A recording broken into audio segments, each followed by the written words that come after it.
Merci et je suis heureux d'être là à l'appel de l'Association des paralysés de France qui a su, pour la deuxième fois en 6 ans, rassembler un certain nombre d'associations pour combattre tous ensemble, aujourd'hui, sur la question précisément de l'accessibilité.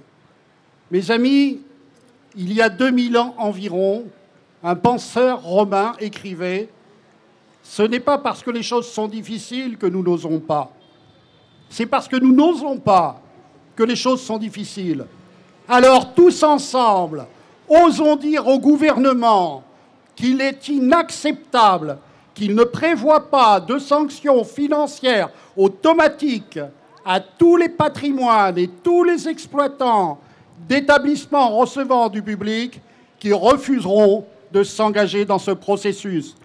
Ne pas prévoir ces sanctions financières automatiques, c'est nécessairement, forcément, ouvrir la porte à ce que dans 10 ans, nous fassions à nouveau un constat d'immobilisme.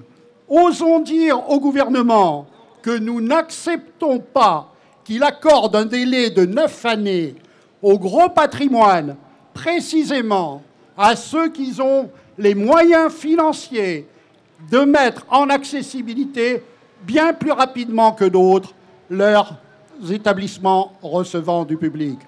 Osons dire également au gouvernement qu'il est inacceptable qu'il se refuse depuis des années à modifier l'article 43 de la loi de 2005, où il suffirait d'enlever 3 mots pour permettre à ce que les immeubles disposent d'un ascenseur à partir du 3e étage, alors que depuis plusieurs années, nous avons perdu plus de 70 000 appartements accessibles. À l'heure où le nombre de personnes dites handicapées ne cesse d'augmenter, à la fois en raison du nombre d'accidents qui progressent, mais aussi, paradoxalement, en raison des progrès de la médecine qui sauvent de nombreuses vies humaines, mais au prix de séquelles importantes, et enfin à l'heure où le nombre de personnes âgées en rupture d'autonomie ne cesse de progresser, ce différentiel entre la population qui a des besoins d'accessibilité et le nombre de logements qui diminue est absolument inacceptable. Alors, osons dire aux forces politiques qui soutiennent ce gouvernement que nous attendons dans les jours qui viennent, par écrit, qu'ils s'engagent à défendre nos revendications. Osons dire aux députés que nous allons rencontrer demain après-midi à l'Assemblée nationale. Et quand je dis nous, ce sont toutes les 7 associations qui ont participé au groupe de travail pendant des mois sur cette question. Osons leur dire, voilà quelles sont nos revendications, traduisez-les en amendements, présentez-les, et si le gouvernement les refuse, alors votez contre le projet de loi et dans la foulée, je dis bien dans la foulée, déposez une proposition de loi, comme vous en avez la possibilité, et qui intégrerait toutes nos revendications. Nous ne vous avons pas élus pour que vous fassiez la politique des grands patrimoines et des lobbies immobiliers et des lobbies financiers. Nous vous avons élus pour que vous transformiez cette société, nous, personnes dites handicapées, qui le sont d'autant plus que les obstacles se multiplient dans notre vie quotidienne et que par votre action ou votre inaction, et les deux à la fois, vous ne cessez de multiplier ces obstacles.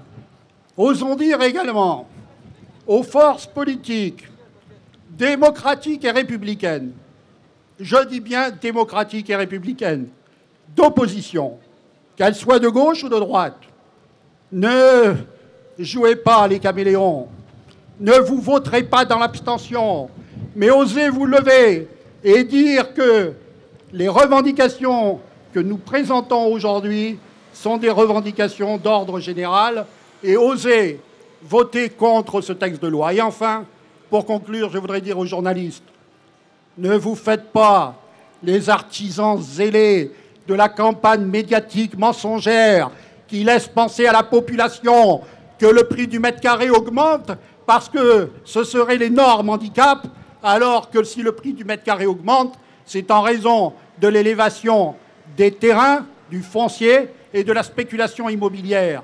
Enfin, disons également aux journalistes, le combat que nous menons aujourd'hui n'est pas un combat particulier, de personnes soi-disant particulières, les handicapés, comme vous dites, à longueur de vos colonnes. Non, le combat que nous menons est un combat général, est un combat politique, au sens le plus noble du terme, pour que nous vivions tous ensemble, dans la cité, sans discrimination d'aucune sorte.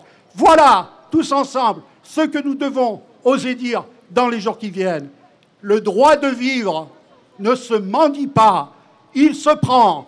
Alors, mesdames et messieurs du gouvernement, nous prenons ce droit et vous n'avez pas fini de nous entendre. C'est à vous de reculer parce que c'est nous qui défendons l'intérêt général de toute la population. Je vous remercie.